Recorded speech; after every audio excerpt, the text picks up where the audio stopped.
I just want to tell you that we're not officially live on Hi Curious yet, but I'm having like an issue with it. So I'm just gonna try to do it because I don't want to lose that we're live on LinkedIn. Right. So hello everyone. Welcome to our to Hi to Curious Business. Um, I'm Lauren Mundell, the founder of Hi Curious, and I'm joined today by Jessi Cox. And Jessi, you Hello. have so many different, you wear so many different hats in the cannabis industry. Maybe that's why I originally called you the wild card. And I know you're going to start a show on the app called Wild Card with Jessi Cox. So I wanted to have you introduce yourself and talk to us about what you're doing now. What I really want to know, and maybe that's a second question, you can answer it all in one, but like, where did you start? How did you get your start in the cannabis industry? Because I have no idea about this and I'm so curious. Oh, I love that. What a great question. So I'm Jessi Cox. I have been in the cannabis industry for almost 10 years. I got started in the industry actually in the HR space. I was hiring for really large companies like Candescent and Medmin. We did a lot of targeted search, and we would look for cultivation team members and other team members to kind of round out those initial opportunities. And in the state of Oregon, we saw a lot of growth. And we started actually a trimming company there where we would go and we would do mobile trimming opportunities. And then that led to what I do now, which is cannabis vape hardware. Obviously, working with trim, there's a lot of oil, and it made a lot of sense back in 2018 and 2019 to really start to educate myself on cannabis vape hardware and learn as much as I could about the manufacturers, more than just selling the product, but actually representing manufacturers at a different level and bringing that information to cannabis oil processors here in the States. Wow, that's a lot. Yeah, And I love it yeah. because it's so important. And I know we were talking yesterday about how there's just really not a lot of education about vape tech and vaping here in the United States, especially. I know that there's a lot more vaping in other countries. And I know that you care about, wellness and people's health, and that, we know what we know right now and we don't know what's coming. But tell me about the difference between safe vape tech and average vape tech, which is why VapeGate probably happened in the first place. So I'd love to hear about that. Yes, definitely. So vaporization hardware is a lot like the alcohol and tobacco firearm level of compliance and regulation. It's coming. Businesses that are not paying attention to regulatory and compliance guidelines are the ones that are really new to the industry, and they're in a smaller market. So usually they make choices that a larger company wouldn't make. They'll purchase their cannabis vape hardware on online third-party manufacturing providers like Alibaba, for example, where they just fill a small order, they bring it back to the United States, and then they work with what they have. So very commodity based. There's different tiers of cannabis vape hardware. I consider there to be three tiers. There's like the lowest tier, which is Alibaba, and then there's the mid tier, which really represents a kind of mixed bag in the industry. It always depends on budget, timing, and exactly what type of specs the business is looking for. Usually, mid-sized manufacturers generally go to the mid-tier bracket, really only because they don't know what else is out there and they don't know how to access a manufacturer like the manufacturer I work with, Mucara. And the differences between mid-tier and top tier are actually quite important. For the larger cannabis industry, like MSOs like GTI, WeedMD, and let's just use another one like Cresco. They have to follow a lot of regulatory and compliance guidelines. They have to have certain manufacturing certifications behind the vape hardware that they choose. And that is definitely considered the tier that I work in, which is top tier cannabis vape hardware. And usually, how a cannabis vape hardware project starts is we start with sending a sample and evaluating how a formulation works inside of our devices. We have different devices. We have a 510 standard cartridge with a special coil that isn't infringing on the C-cell patent.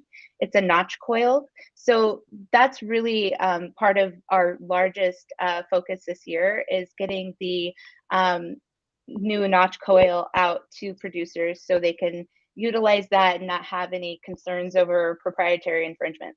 Can you show us the difference between like notch coil and this and old school, or do you have something to be able to show us that, or no?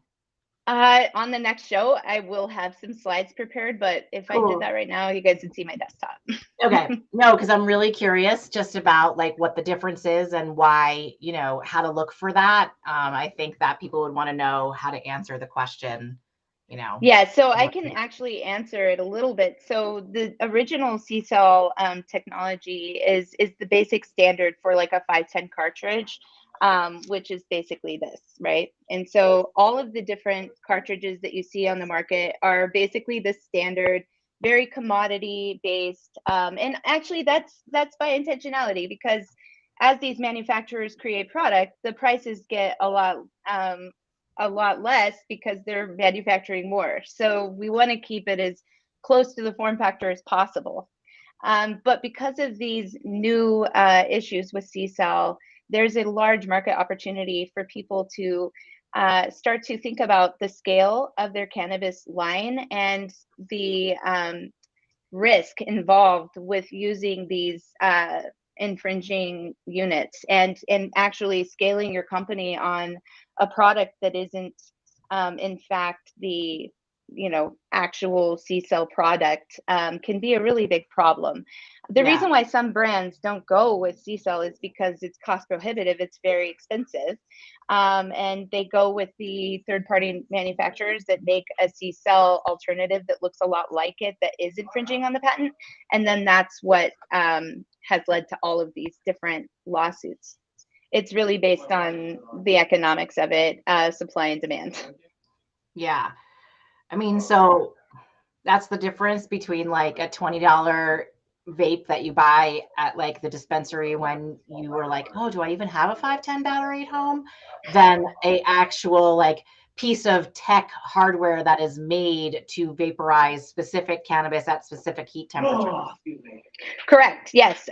So there is a lot of technology behind every cartridge. So at like one glance, you can look at a cartridge and you can be like, oh, it's a 510 cart. Okay, I can put my, formula in it. It's going to work. But there's actually different technical aspects and components inside of every 510 cartridge. Usually they all work the same. And for us, our notch coil is really the differentiator that puts our cartridge, I believe, ahead of the pack. One, because of the patent infringement risk management there, but also it's an apple to apples experience. So usually if you match the specs of your cart to your formulation, and that means, if you don't know, there are different aperture holes inside of a 510 cart where the formulation actually absorbs into the cotton or the ceramic.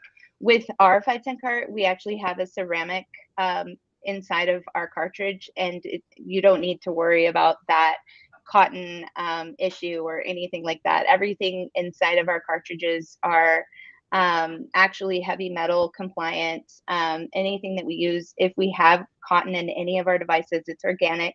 And our build of materials is premium build of materials. So that actually goes back to the different tiers of cannabis vape hardware. What creates those tiers is the build of materials and the type of materials being used to create the different cartridges. And so you always want to look for a cartridge that has the best build of materials. You want to look for a cartridge that is CR if possible, especially if you're in a state that has child resistance compliance measures or looking at going that direction. Always keeping an eye on what's coming up with compliance. You don't want to buy a cannabis vape cartridge and then find out 3 months from now that you need to actually release a new product because it's not compliant. That has happened a lot. A And lot of so, stuff sitting around. A lot of stuff sitting around. We do have one person on from LinkedIn, and I think what we'll end up doing is we'll go over here, we'll talk for like maybe 45 minutes, then we'll end this stream and we'll start a new one, which I'll be able to push live to Hi Curious. But at this point, if I try to do it, we'll lose the stream. Not we'll lose the stream on LinkedIn, but we'll have to start all over again. So we'll just balance. We'll just balance it yeah, out. we'll just do half and half. Exactly. We can talk more. I know you want to talk about self-love and self-care and all that kind of stuff. So we'll talk more about that when we're over there. We can come back to LinkedIn Yes. as well. Yes. That sounds great. So I'm going to have a hit because Nice. this is what we do here. What about you? Do you have anything, or are you allowed to smoke at your desk, or? Oh, I can smoke it. I can puff anywhere. I'm Good. going to puff, actually. Yes, Excellent. I'm going to vape. I'm going to vape. Actually, this morning I was vaping on live rosin inside of our pod system. While you're hitting your bong, I'll just talk about that. Yeah, great. This is our pod. And our pod system is actually really fantastic. It's a competitor to the PAX Era or a Stizzy device. Cannabis producers love it. It's really easy to fill. And then obviously packaging is really, really awesome. We use blister packs in a lot of our different opportunities.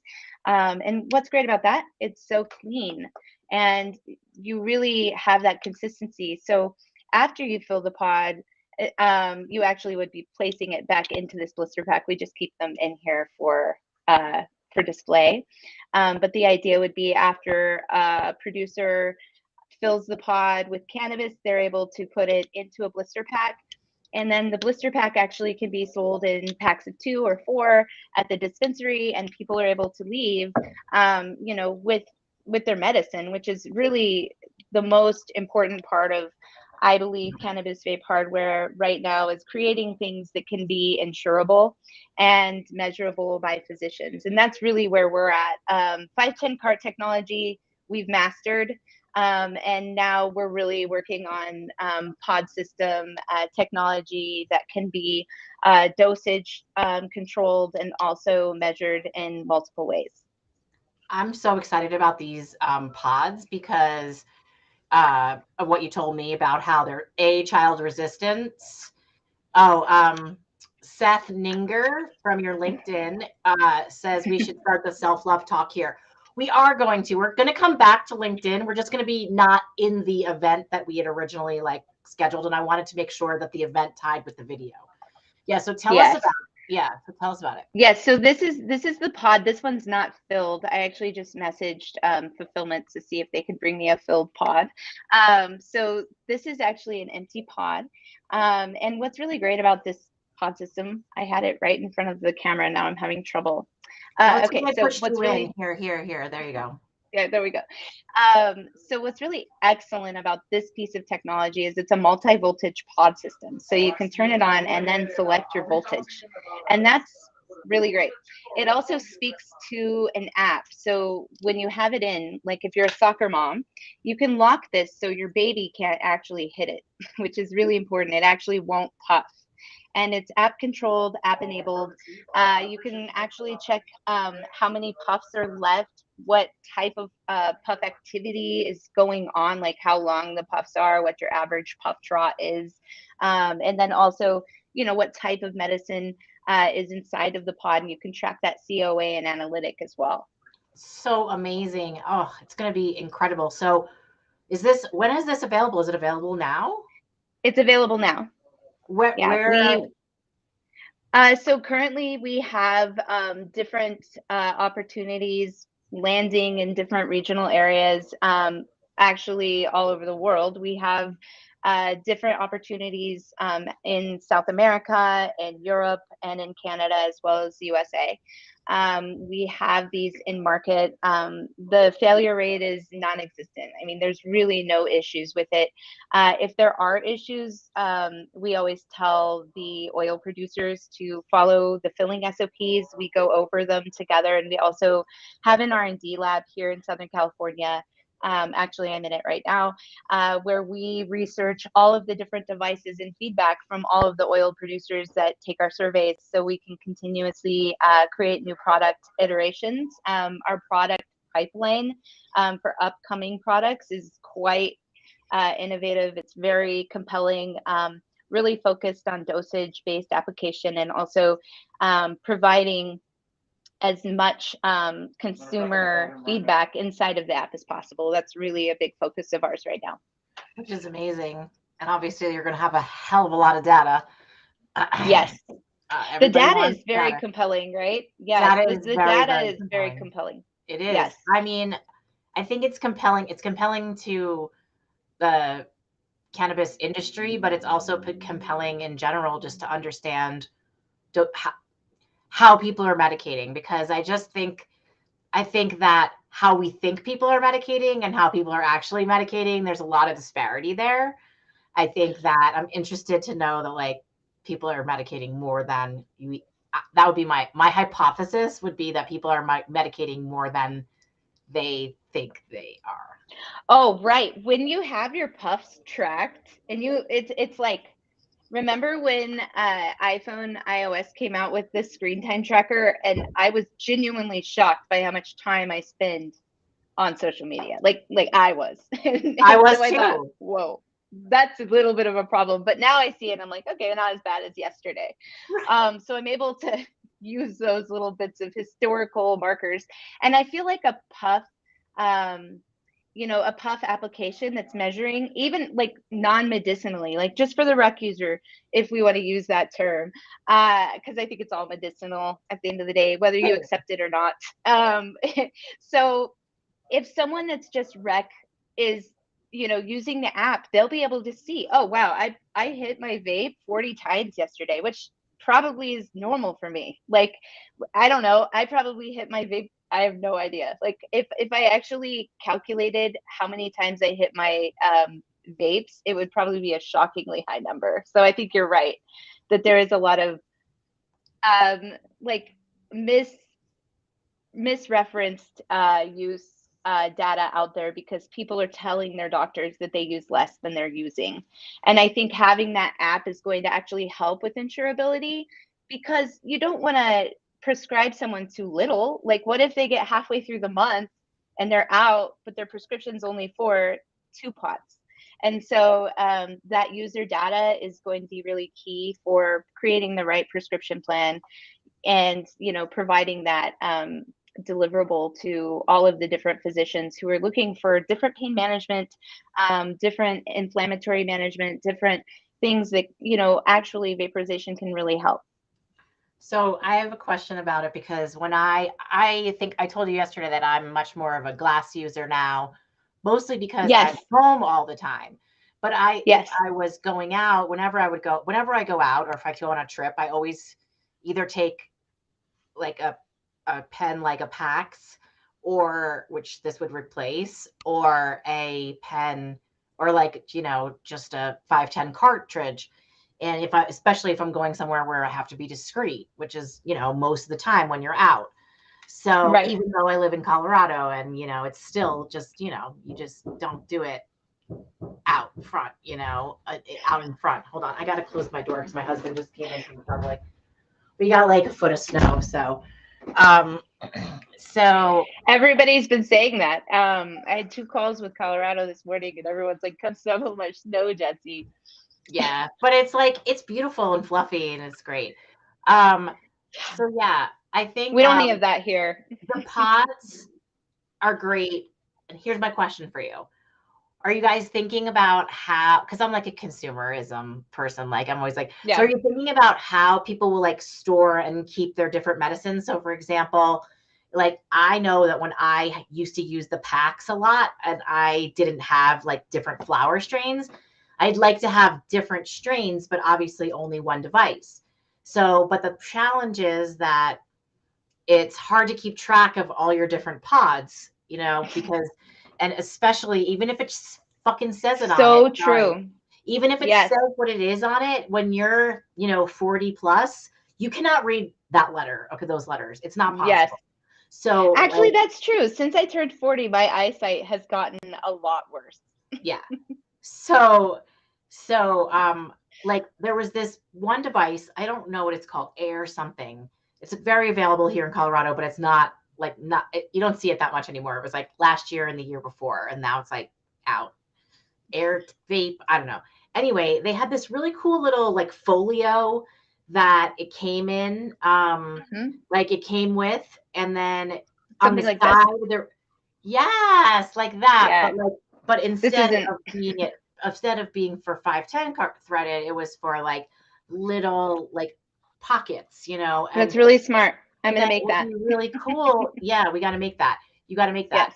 Yes. It would be really cool if it would said like, you know, like one of the things I really like about Jane West's, some of Jane West's products is that she has like a sun and a moon on like things to mark. Like it's just like, It's you really know, if you're smart. not, yeah. So like it's not like indica sativa. It's just like day and night. You know, you decide Like how you want. icons. Yes. Yes. Yeah. So maybe you had like a couple icons that, you know, like, oh my God, wouldn't it be so great if like you could fucking standardize an icon across different like types of strains? Like that's not happening, but you No, let's know, do it. Who says it's not happening? We can make it happen. I mean, We can make the standard. my friend Joey, Gindy, who's the owner of a Joya dispensary here in Colorado. He has one here in Louisville and then one that he's about to open in Lakewood. Yeah. And it was the first dispensary I ever shopped in. And what I was so like blown away by was that he had it organized by feeling or like sort of by category, but one was like it's elevate, and then there's focus, and then there's like calm, and then sleep or something like that, but not sleep, but you know, like rest or something. And maybe there was 4 or 5, right? There's 5 because it's like sativa hybrid, you know, sativa hybrid, leading hybrid, like that's kind of if you were to categorize it. But he did a lot of studies and like consumer studies and feedback studies on all the strains in order for how to categorize them.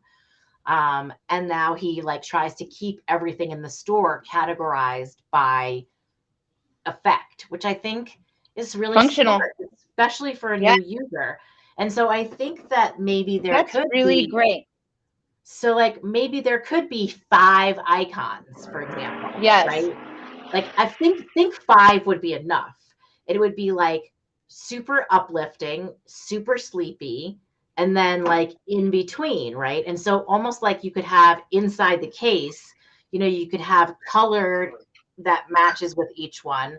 Everybody seems to be I using love purple that. for night, you know, and that way when you buy your pod, you can put like you can open it up, you've got your little, you know, pen on the one side, and then you know to keep with you, and then you've got your little like um you know place to Pods. keep your little pods, and like yeah, oh my God. And so can I just take this That's one idea, fantastic. can I take this one idea further, because it would be so dope if you guys could partner with like an existing cannabis company that's making like lockable bags, like Stash Logics, for example, who I like love. Yes, I love Stash Logic. And like Stash Logic. work together to make um a custom case that you know, obviously you can buy with it or you can buy with at Stash Logics, that's like customizable and all this stuff. I think Skip would go crazy for this. I love that. No, let's do it. I mean, this turned into a product development call. I mean, and it would lock, so it's like so safe. It's like you could really like message the product as like really safe for the new user. You know, it's like double locked. Not only is it locked, but you know, you have the app. Like there would be so much like safety, which would be so good for Skip's business too, because that's what he's all about. So I'm always Right. trying And to help my clients. I believe high tides lift all ships. I really do. And that's been the way that I built all of my, you know, different projects and businesses and brands in the past. And it's really worked for me with the cannabis industry. And so I think that that's where innovation really happens is bringing in, you know, people who have business minds, but also an altruistic heart. And I think that that's very important. Yeah, I mean, because yeah, and also I love that also because, you know, if there's a challenge with like imported products, you know, it's that there's a product, it's like a reputation issue. So partnering with like a company that's really entrenched in the cannabis industry, like Stash Logics, I think would, or any of those companies that are, you know, starting that kind of bag. But I would love you to partner with Stash Logics.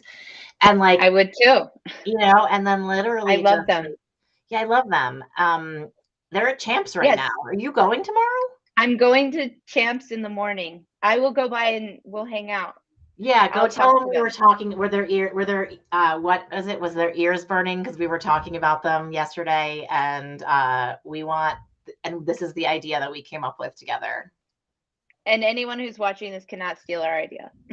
No, you know, I'm in a place at this point where I feel like no one has the energy to steal other people's ideas. I agree. It's like they're like, that's a good idea, but it's not for me. Everybody is like wants to push their own idea. Trust me. Not me. Not me. No, and I'm so just buy my vapes. Buy my vapes. That's all I want. So I want to get everyone in the cannabis industry on this. I think that's a really, really interesting question that I guess I have some really interesting insight to because of our conversation yesterday and our plans to work together. But like, okay, I left corporate America after 20 years, like what I call like climbing the ladder to nowhere. And I found, while I love the paycheck and the steadiness of it and all that, I found that just very boxed in. Like I couldn't be creative and I couldn't like be myself and, you know, all these things. After a while, I mean, in the beginning, I was like, who cares? I need to pay my bills. I need to take care of my kids. Like, who cares? Like, I will do anything. I will hawk anything. Right. But then it got to a point where I was like, well, I want to do something a little bit more meaningful. So like, I guess, and then I switched to the entrepreneur world. And I can't imagine, I mean, my husband and I were having like the hard conversation about like, what if the business doesn't go and all that kind of stuff. And I was like, brought me to tears, the idea of like getting a job. So tell me about like, for you, because it's such a different mindset for me right now where I am, and I could change, you know, obviously next week, but like, where are you in that? And like, tell me more about it. Cause it's really interesting. I think for people in the cannabis industry too, who have like come in as kind of like, I want to do my own thing, but maybe it's time to be like, maybe I should join someone else's thing, you know? Yes. No, I actually appreciate that question. So I have been, you know, an entrepreneur my entire life. Really, really true. I started businesses when I was in high school, actually, an import-export business from Bend, Oregon to Russia. And it was like my first experience in owning a business and understanding that side of the world and how things work. And I love the idea of introducing people to opportunity and helping people make money and helping people see their vision come to fruition. And really, for me, I've always been a marketer and a salesperson at heart. Like, that's really what I do. And so because of my ambition and my ability to work 24/7, being an entrepreneur had always been like a really good fallback for me for providing for my family and doing the things I want to do in life and having, you know, no real restrictions on that. Like I really have been able to build companies and have my own feelings and my own interests really in the center. You're like the opposite. And yes, and in the end, I had a lot of really successful moments, a lot of failures, and really, with being an entrepreneur, that's what it is. It's an ebb and flow of constant success and chaos. And if you're lucky, you have success. If you're not lucky, it's just constant chaos. And so, over the past 2 years, I had worked with a really large vape manufacturing company called Green Tank. And that was a corporate role. And I, you know, actually loved it. I loved working with the entire team. They have like 45 people on staff. It was very organized and it gave me this sense of like not being alone, because a lot of times in being an entrepreneur, at the end of the day, you're alone. If the feds come, if you're homeless from your financial ruin, I know from firsthand experience, like you're alone and you have to get out of it, because all those things have happened to me from being an entrepreneur. Homelessness, federal issues, I've been through it all. And so I've gotten really good at really being focused on what I know my strengths are. And last year, I was really focused on looking for the right opportunity with the right cannabis vape hardware manufacturer that met my checklist of what they need to be for me to work the way I work with producers. And so up until that point, I was running Golden State Distribution, which is a distribution company here in California that I own. And we service smoke shops and dispensaries and do a lot of last mile distribution for different brands that are non-metric. And so in that, we do a lot of, we would do a lot of like battery sales and different types of consulting with different brands. And the issue with what I was doing at Golden State Distribution is that I wasn't working directly with one manufacturer, I was working with 5.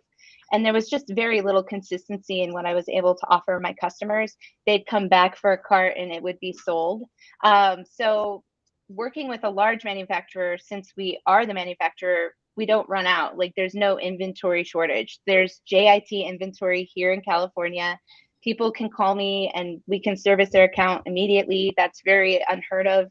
And there's also the opportunity to scale the brand that I wasn't able to provide that when I was with Golden State Distribution.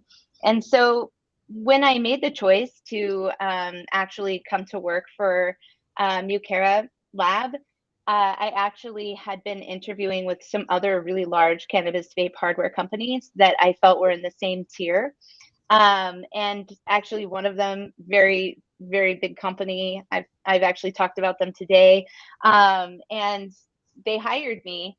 But I actually had an interview with Mucara on the same day. And my interview with the other company was like a half an hour. And they hired me, I got the job and I got the, whole, 9 yards. And then in the afternoon, I had a call with the CEO of Mucara, and his name's Warner Yang. And we had a 4-hour conversation, like a job interview that lasted 4 hours. And so kind of like us yesterday. Yes. And so I was like, I pretty much made my decision. And I actually, what I love about it is he waited a few days to hire me. And so I was like, well, I turned down the other job, so hopefully this one comes. And then I was hired, and I honestly spent the last 2 weeks of December just so giddy and excited because I know I can serve my customers at a completely different level with a lot of consistency and intentionality, and also the best price, like the best price. The margin is amazing. Right. That's amazing. So, I mean, and I think that like I love this story and like you telling me that you've been an entrepreneur since the jump.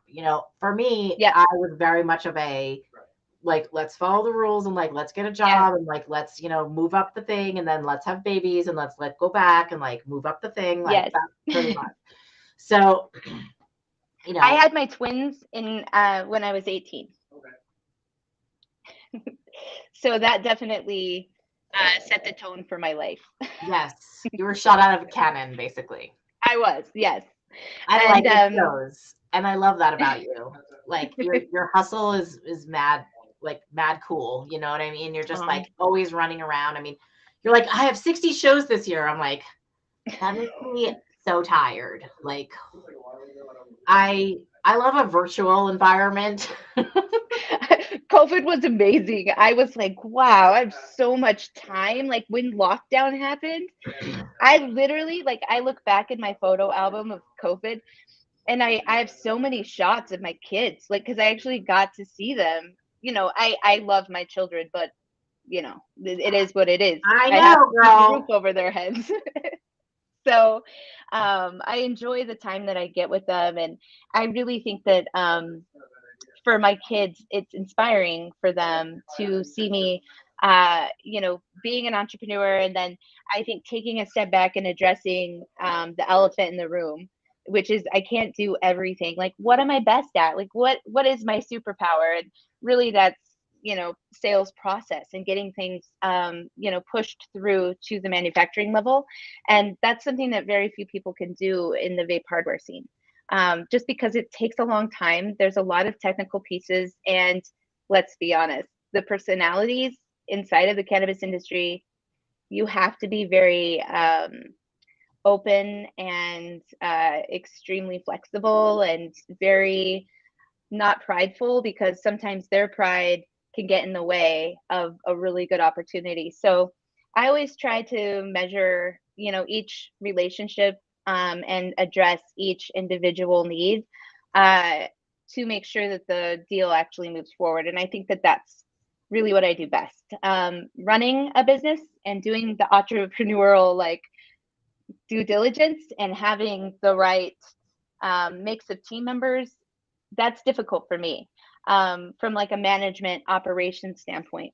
So it was a really easy choice for me actually to take a sales job. It was actually the easiest decision I've ever made was taking this stuff. That's amazing. Nothing bad about my businesses, but I really enjoy this current opportunity, and I really enjoy working with the different producers in this level and being able to really focus in on that specific piece. And then also falling back to, my other business, which is loving the plant. And loving the plant comes in after the vape hardware's been created. And actually just comes in to help with sell through and introduce those exact products that we just created, be introduced into the market that they're being sold in, whether it's California, Michigan, Colorado, Oregon, Washington. Loving the Plant really only uses the brands that work with us on the manufacturing or on the wellness side. But we do see a lot of different opportunities coming in the future. And I feel like the big shift in cannabis vape hardware is going to come from people understanding that it's actually a wellness product and it's not a vice. That's got to be the biggest conversation for vaping to move forward in a major way, is for people to see it as a wellness product and not a vice, because it's not a vice. Makes me feel so amazing that we're going to join forces in many, yes. However, in I feel like there's we have at least 2 streams, but which is multiplied by 10. We have a lot going on right now that we're talking about us taking on. I'm so excited about it. So excited. Oh my God, so excited, beyond. Oh my God, Crystal's here. Crystal, They couldn't find us. Yeah, I couldn't find you. I couldn't come over because if I start the stream and then I end the stream, it ends the event. So anyway, we're gonna stop in 15 minutes, and then we're gonna do the rest of the show over on High Curious 2. We're gonna just do a different one. We're just gonna come back. Different theme. We have plenty a little bit of a different theme. Yeah, we're gonna do a different theme. But I'm so glad you're here, Crystal, and I hope you're feeling well. She's having not feeling, she's sick, whatever, half the country is sick. Oh my God. Are you right? Yes. Everybody has a cold or whatever it is, everybody has something. So sending you so much love. Okay, so because we're all about wellness, and it's really, really important to me to talk about things in a wellness context. And it's interesting because, we talked about this yesterday. I've worked on some of the biggest brands in the world, and my job has been to help position them as wellness brands. I mean, yes. It's I worked on, helped Dorito, helped the Frito-Lay company, build out their nutrition team, it is nutrition. I mean, it's calories, right? No, but it's it's the same. I mean, this is the same because basically it's taking something that people are afraid of, and that's been vilified. let me give you the perfect example of my perfect client that is an analogy to what we need to do. Okay. Splenda. Okay. Yeah. I worked on the Splenda business. I won the Splenda business and brought it in, and it was like the best. And I loved working on it. And our biggest job was from like a science standpoint to both refute the studies that were negative about, sucralose, but also to help talk about the reasons why products with no calories are necessary in the world and helpful, and why more, you can sweeten with less and all these things. And so I think it doesn't have to be all Splenda. Like, just use a little bit of Splenda and regular sugar. Like, it's offsetting. Like, I get what you're saying. Yeah, and stop texting me, Kristen Yoder. It's Kristen. Tell her hi. Ring her I'm on. not texting back. She's like, when she gets into like a thing, she'll just like go on. Is she watching? She should No, be watching. you should come on, watch us on So LinkedIn. rude. I'm gonna be like, come watch me on LinkedIn. I'm live on LinkedIn right now. Come watch. I'm live on LinkedIn with JESSI COX. You can hammer us with some cynical stoner questions.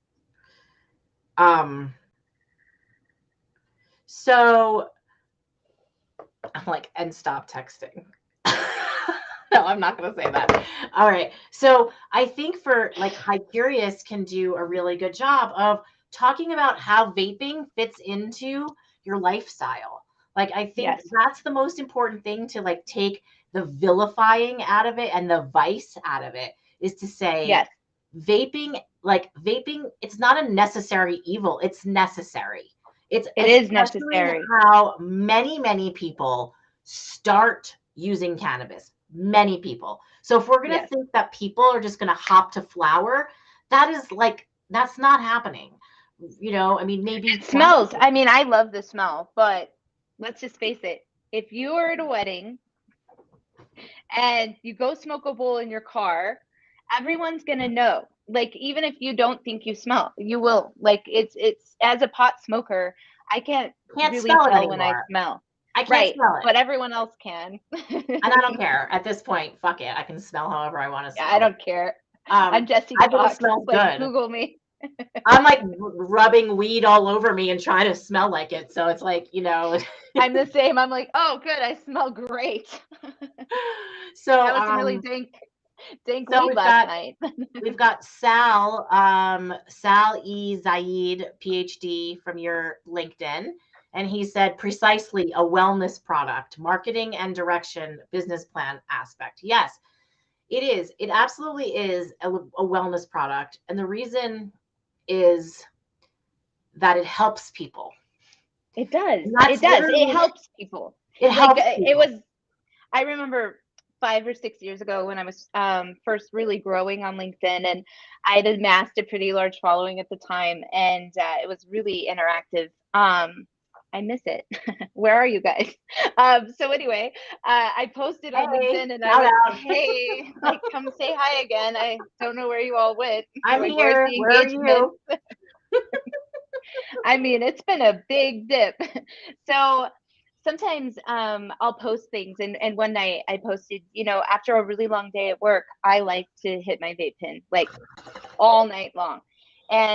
And I just posted that up on LinkedIn, and I got a lot of backlash from the cannabis community, and they were like, ew, vaping. And, a lot of people, were like, I like flower. I'm a glass person myself. And really, true story. I used to say that. That used to be me. 7 years ago, I literally was kind of afraid to vape out of a cart. And that was why I went into vape hardware, because I was like, I have to know what this is, like what the build of materials is, what's inside of the core, what's inside of the atomizer. I'm that person. Like, if I'm putting it in my body, it's really important to me to know exactly what it is. And I really don't like the blind bag approach to life. I'm a facts person. And so I felt like if I have control of it, then I can control it. And that actually goes back to who I am as a person. Like, when my kids were little, I have 4 kids, right? And I actually started Montessori so I could hire the teachers and control their environment to that level. And that's just who I am. Like, I feel like if I have the skill set and I have the desire and the motivation, then those are the people that should step into those roles, because it's important. Like, this is important technology that really millions of people are using, and someone needs to be able to stand behind the product and say, this is a wellness product. It deserves to be on the shelves of, medical pharmacies, and it deserves to be insured. And I don't believe that making cannabis an insurable product is going to ruin the cannabis industry. A lot of people like to consider that and have that as an opinion, but I do believe that it's actually going to open up a lot of access for people that can't afford cannabis products, and that's very important to me. A lot of people who have the exact issues that vaporization can help, like insomnia. Whenever I can't sleep, I hit my indica vape pen, and I do a lot of different things to help me sleep, not just hitting a vape pen, but that definitely helps me get into the relaxed state that I want to be in to go to sleep. And it's definitely a part of my wellness plan. I think that I just want to read, I want to say something about that. Bill Gould. Hi, Bill. Great to see you. Oh, hi, Bill. He said he has a Volcano to vape flower, but he's looking for a good quality portable flower vape that would compare. So I'll leave that to you. Yeah. So there are multiple different flower vapes on the market right now. We have a few flower vapes that we manufacture that we're releasing into market this year. And actually, Bill, I can send you a sample if you're interested, and I'll reach out to you. But what I like about flower vaporization is that you're not incinerating the cannabis, right? You're just toasting it and then you're getting the vapor. And I actually had worked on some Omura devices last year at the end of the year. I recommend that device. It's a really easy to use, simple device. You fill the flower sticks and then you just simply puff. Yeah, I'm really curious about that still, even though you're not there anymore. I still think it's a really, really cool device, and I'm interested in it just in general because I just think it's because I love flower. Did you ever get a sample? No. I can't remember. I'll reach out to the team and have them send you a sample because they're still around. Okay. Also, if you could send me two, the reason why is there's a guy on the app, Toast. He is he's our bud tender, and I'd really love to put it in his hands because he's always using the PAX 3. So I think it'd be really interesting to see his kind of review and stuff like that. So if you send me two, one, make it a little bit more of a dude color, I'll get it to him. Yes. Well, I don't run the samples anymore. I know. If you have them, I'll message the right people. If it happens that they could send me two, I promise you I will make it good use. Okay. So I'm sure. Sal said, excellent live. Thank you for being so real and making things transparent. I've been a part of the business in Colorado since 2007. We've come a long way from the stigma for then backlash, as you mentioned, Jessie. Totally agreed, Jessie. Thank you for following up with me on when we should expect that package. Cheers. Package is literally going to be put in the mail today, and I will get you your tracking. Amazing. You know what? Shipping things out is literally like the worst thing ever. That there's like actually reels about it where people are like, that where people are like grumpily going to people. It's like going to the store to track my package to send my fucking worst. So also, it's funny. I put the chat that on. That is a big part of my life. you can see I put the chat on the overlay, so you can see it now. Yes. And, I've been kind of watching it in the side. Oh, you can see it on the side? I never know what the guests can see, so that's interesting. Okay, cool. Hi, Bill Gould. It's lovely to have you in our she's like in our stream. Yeah, that looks nice. Isn't that fancy? Like, it is fancy. I know. And like, it's baller. It's baller, right? Yes. Yeah. Watch what we did for our client last week, because we did and I can't wait to do this for all like the clients that we're going to be together with. Yeah. So watch this. Yeah. So I made this like really nice, just like it looks like a step and repeat, but it's just their logo, and we can have anything back there. Like anything. That's amazing. Yeah. Build my SOP. Yeah. I need to reach out to them.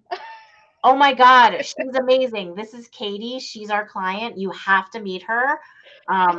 she's so cool, and she Look, we're is. shipping stuff right now. Your package is not going to come out today because I'm missing the shipping, Sal. You can. That sucks. Sorry, Sal. Sorry. Sorry, it's gonna come out tomorrow. Um. So yeah. So like I just changed it from the smoke to this like white background, and you can change it to anything you want in the middle of the stream. You can Oh my change. God, that is so nice. You can change the orientation.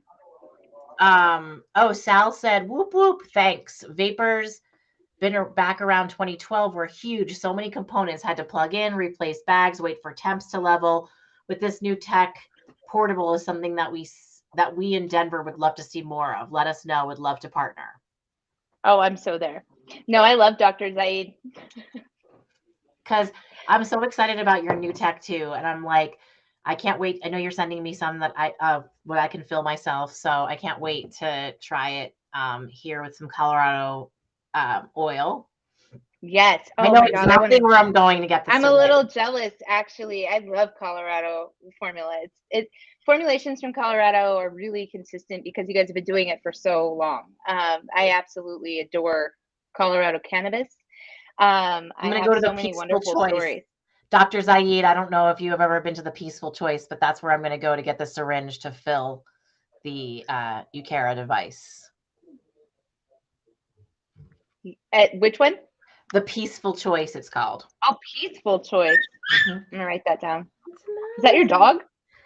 Yeah, she's old, and I think something like she might have gotten a little shock from like a cord or something. I don't know. Just now?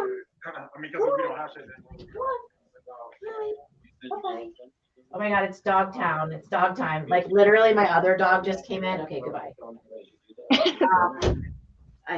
Dogs. Okay, so yeah, so I'd love to do that, and I also love your collab idea with my friends at the Republic because I also love their flower, and they're just it's like they're working on their extraction license. So as soon as they do, then like extraction for oils, they extract for edibles, but they don't extract for concentrates at this particular shop yet. So Dr. Zaid knows about the Peaceful Choice. It's kind of like it's like you if you know. Okay, that's like that. That's it. I want to go. He said it's an awesome place. If you're ever in Fort Collins up north, check out the yellow house. I will. I never know where to go. I was actually up in Fort Collins a few weeks ago, and I was like, oh, I should check out the dispensaries here. And then I was like, I don't even know where to start. So now I know the yellow house. Okay. That's a great name. The Peaceful Choice is you're like really high end, has everything's expensive AF in there. Oh, like Roots.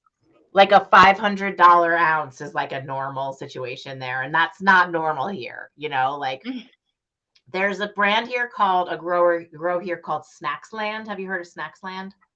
No. That's like the kind of like one of the pinnacles here in Colorado, like of like all the bud tenders, that's what they smoke, that kind of thing. Really? Okay. What do you think is it quality, or is it their treating? It was no, I don't. Well, I think they are very selective about the dispensaries that they're in. So you actually have to kind of like find it. It's not like it's at every, it's not at the more chain style dispensaries. It's at the more like, kind of indie dispensaries. And so you have to kind of search around for it. And so I think that's probably a good method of, keeping the core community who's interested in your product engaged. And they have a really, their genetics are just really amazing. I tried this strain. It was called Baccio, and whatever, everybody comes up with their own names. Baccio was the outside of it was like this purple to the point it was almost like black. It smelled almost like a truffle. Like it was the most different cannabis I've ever experienced. I like sat outside and smoked it for, it was like I had been smoking a lot of flower at that point that I was like, whoa, this is something special and different. Oh, I love that. I'm gonna get some good weed tonight. That's when you just like, you just take it up a notch, you know what I mean? And you're like, oh, that was like, oh, that's what it's like, It's like a great bottle of wine, I guess, but better. yes. Oh, I love pairing when I have a glass of wine because I don't drink that often. But when I have a glass of wine, I love pairing like a really good strain. One out of Oregon that I love is Bocephus from Lotus Family Farms. Best cannabis strain in the world. Like Bocephus. definitely Bocephus. It's like peppery and sweet. And if you take like a Argentinian Malbec, like a good glass of wine with it, it's heaven. Like I might do that tonight. That sounds Just good. talking about this. I I haven't had a kind good of bowl of weed in a while. I haven't been drinking like at all the past like 3 years, like minimally, like kind of Me thing. Like too. if we go out to dinner, it sounds good to order a glass of wine, but I never even finish it, or like I'll drink the tequila and then I'll have a headache like an hour later.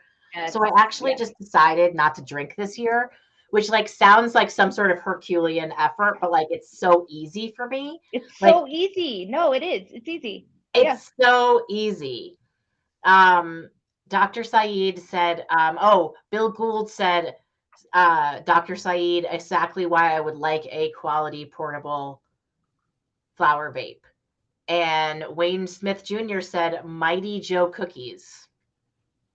I think they've got some good Mighty Joe cookies up in LA right now. Oh, Mighty Joe cookies. Well, what do I have? What do I have? I have GG4 in my bowl right now. What does everybody else have in their bowl? I mean, let's not forget this is a cannabis show. I mean, what do you got in your bowl right now? It's your strain. I'm vaping on liquid live resin.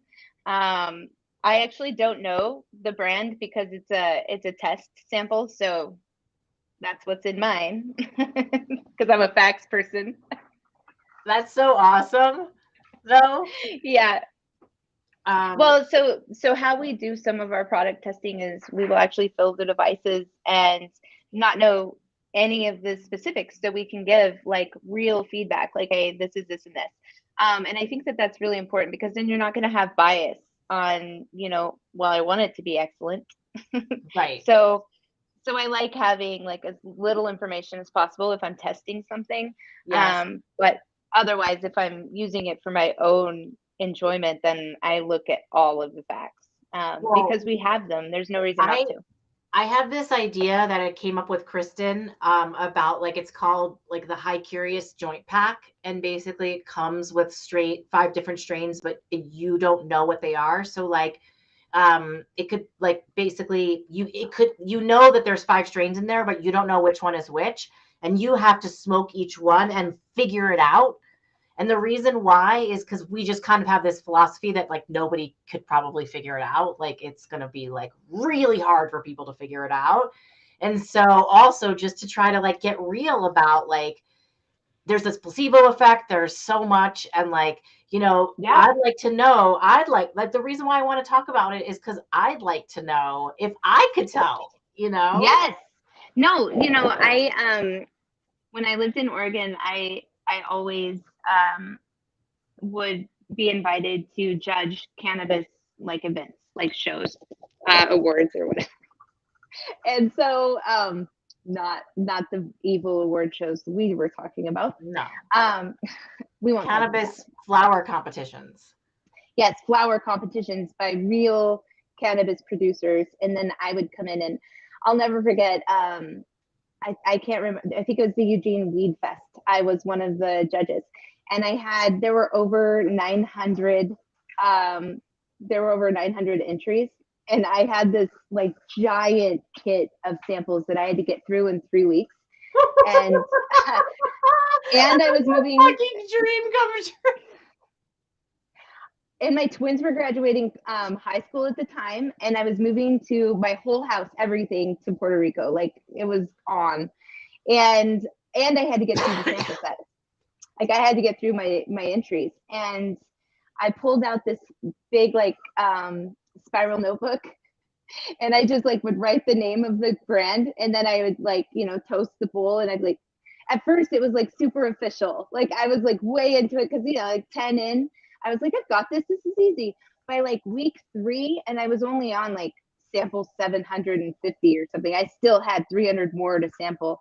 And I reached out to the other judges. I'm like, how are you doing this? And they were like, man, I'm practically giving up. Like, this is I'm ridiculous. what? Practicing what? Practically giving up. Like there was just too much to get through. Like they just really overwhelmed the judges. I think now they've separated them into categories, and each judge gets a separate category versus each judge. I was judging flour, food, like all of the edibles. No, but I mean, even like, you know, mid-tier, top tier, like they have all different, like, you know, awards. So yeah, instead of having to like, because can you imagine? All right, I want to go off here because on Wednesdays, I have someone who goes on live right after me on High Curious. Otherwise, we could go over there. But I do want to give a little bit of time to our fam over on High Curious.